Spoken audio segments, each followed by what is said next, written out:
দলীয় নির্দেশনা অমান্য করে এবং জোট চুক্তি উপেক্ষা করে ৪৫টির বেশি আসনে ৯১ জন বিএনপি বিদ্রোহী প্রার্থী এখনও প্রতিদ্বন্দ্বিতা করছেন।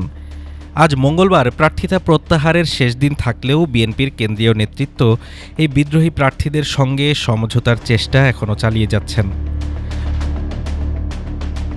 অনেক সাবেক ও বর্তমান স্থানীয় নেতা দলীয় টিকিট না পেয়ে স্বতন্ত্র প্রার্থী হিসেবে প্রতিদ্বন্দ্বিতা করছেন। ফলে স্থানীয় ইউনিটগুলোতে বিভক্তি তৈরি হয়েছে, গুরুত্বপূর্ণ আসনে নির্বাচনী সমন্বয় দুর্বল হচ্ছে। বিএনপির স্থায়ী কমিটির সদস্য সালাউদ্দিন আহমেদ বলেন, বিদ্রোহী প্রার্থী এবং দলীয় পদে থাকা যারা নির্বাচনে ছিলেন তাদের আমরা সরানোর চেষ্টা করেছি। অনেকে সরে গেছেন, অনেকে বহিষ্কৃত হয়েছেন। বিদ্রোহী প্রার্থীদের নির্বাচনে অংশগ্রহণ নিয়ে কয়েকজন জোট নেতা উদ্বেগও প্রকাশ করেছেন। তাদের মতে বিদ্রোহীদের নিয়ন্ত্রণে ব্যর্থ হলে এটি বিশ্বাসভঙ্গ হিসেবে ধরা হতে পারে।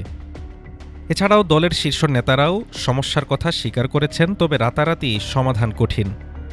ঝিনাইদহ ৪ আসনে বিএনপির হয়ে মনোনয়নপ্রাপ্ত রাশেদ খান বলেন, একই আসনে একজন বিদ্রোহী প্রার্থী রয়েছে, বিষয়টি অত্যন্ত অনভিপ্রেত। কেন্দ্রীয় নেতৃত্ব আরও কঠোর হতে পারলে সমস্যাগুলো এড়ানো যেত। নড়াইল ২ আসনে ফরিদুজ্জামান ফরহাদ, যিনি বিএনপির মনোনীত প্রার্থী হয়ে নির্বাচনে অংশগ্রহণ করছেন, তার মতে শুধু ধানের শীষ প্রতীক ব্যবহার করলেই হবে না, বিদ্রোহী প্রার্থীর সঙ্গে সমঝোতা করাও প্রয়োজন ছিল। কিছু আসনে বিএনপির প্রার্থী নির্বাচনে থাকলেও জেলা ও উপজেলার নেতারা বিদ্রোহী প্রার্থীর পক্ষে কাজ করছেন। এছাড়া ৩ জন প্রার্থীর মনোনয়ন বাতিল হওয়ায় কিছু আসনে আর বিকল্প প্রার্থী নেই, যা দলের প্রস্তুতিতে বড় ধাক্কা।